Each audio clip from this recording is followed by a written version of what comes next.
हम लोग दुलीराम तामेश्वर का प्रश्न है और बहुत इम्पोर्टेंट प्रश्न है।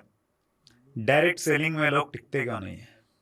क्या बात है दुलीराम सर, आपने एक्चुअली जो बात रखी है मैं इससे आपसे एग्री नहीं करता हूं सर। इसके अलग अलग पहलू हैं। आपने 3 इडियट फिल्म देखी होगी सर। 3 इडियट फिल्म के अंदर में एक कैरेक्टर था फरहान कुरैशी। वो फाइनल ईयर इंजीनियरिंग में आकर उसके बाद अपने फादर से कहता है कि पापा अगर मैं इंजीनियर बना भी तो बहुत बुरा इंजीनियर बनूंगा, इससे अच्छा मैं एक वाइल्ड लाइफ फोटोग्राफर बनूंगा। तो ऐसा नहीं है कि नेटवर्क मार्केटिंग या डायरेक्ट सेलिंग में लोग नहीं टिकते। लोग किसी भी प्रोफेशन में नहीं टिकेंगे अगर वहां वो फिट नहीं है तो। जबकि आप देखेंगे कि जितने भी एकेडमिक करियर्स हैं, प्रोफेशंस हैं, उनमें वो बंदा पहले अपने करियर का सिलेक्शन करता है, फिर उसके लिए मेहनत करके कोई एग्जामिनेशन क्वालिफाई करके वहां जाता है और वहां भी बहुत सारे एग्जाम पास करने के बाद वो उस प्रोफेशन में पहुंच पाता है। उस प्रोफेशन में एंट्री इतनी डिफिकल्ट होती है कि जो उस प्रोफेशन में फिट बंदा है वही वहां जाता है। इस वजह से वहां पे आपको छोड़ने वालों की संख्या बहुत नहीं नजर आती है। कहीं ना कहीं एक बहुत बड़ी उपलब्धि है डायरेक्ट सेलिंग इंडस्ट्री की कि इसमें ज्वाइन होना या इसमें एंट्री करना बड़ा ही आसान है। ये इसकी सबसे बड़ी खूबी है, लेकिन यही इसकी सबसे बड़ी कमजोरी बन जाती है। क्योंकि जो बंदा अंदर आता है वो बिना सोचे समझे किसी के इन्फ्लुएंस में, किसी के इम्प्रेशन में या लालच में या किसी और तरीके से यहां आ जाता है। आने के साथ में उसका कमिटमेंट नहीं बनता है।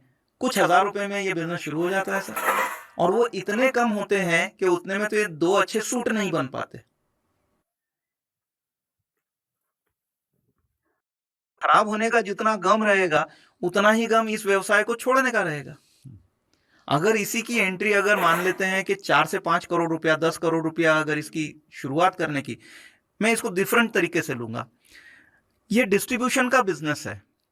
आप होलसेल मार्केट में जाइए और वहां पे किसी भी डिस्ट्रीब्यूटर से पूछिए कि किसी कंपनी में जिसमें 50 प्रोडक्ट हैं, उस कंपनी का डिस्ट्रीब्यूशन अगर लेना है तो पैसा कितना इन्वेस्ट करना पड़ेगा। वो आपसे बताएंगे कि कम से कम तो भी जो है ना 2 करोड़ रुपए इन्वेस्ट करने पड़ेंगे, तब कंपनी आपको डिस्ट्रीब्यूशन के राइट्स देगी। तो परसेप्शन वैल्यू इस इंडस्ट्री में आने की 2 करोड़ से ऊपर है।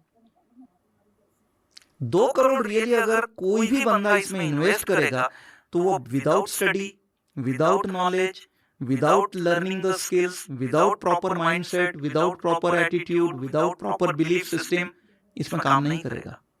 और ये जितनी चीजें मैंने अभी बताई, एक बंदा जो विदाउट कमिटमेंट 10-20 हजार रुपए के प्रोडक्ट खरीद के इस इंडस्ट्री को शुरू करता है, वो लर्निंग में ध्यान नहीं देता है, उसका एटीट्यूड राइट नहीं होता है, उसका फोकस राइट नहीं होता है, वो इसको समय नहीं देता है, वो इसकी किसी भी तरीके से इसमें आगे बढ़ने के लिए जो रिक्वायर्ड एफर्ट्स है वो नहीं लेता है। क्योंकि कहीं ना कहीं सीनियर या अपलाइन का भी इसमें दोष बनता है कि वो बंदे को अंदर लाने के लिए इस तरह के कमिटमेंट करता है कि सर आपको कुछ नहीं करना है, आप सिर्फ ना आईडी ले लीजिए, बाकी सारा काम हम करने वाले हैं। वो यही मान लेता है। और अपलाइन धीरे धीरे जब बिजी हो जाता है, इनिशियली तो वो ध्यान देता है, उसका इंटेंशन भी रहेगा ध्यान देने का, लेकिन समय के अभाव में वो कर नहीं पाता है।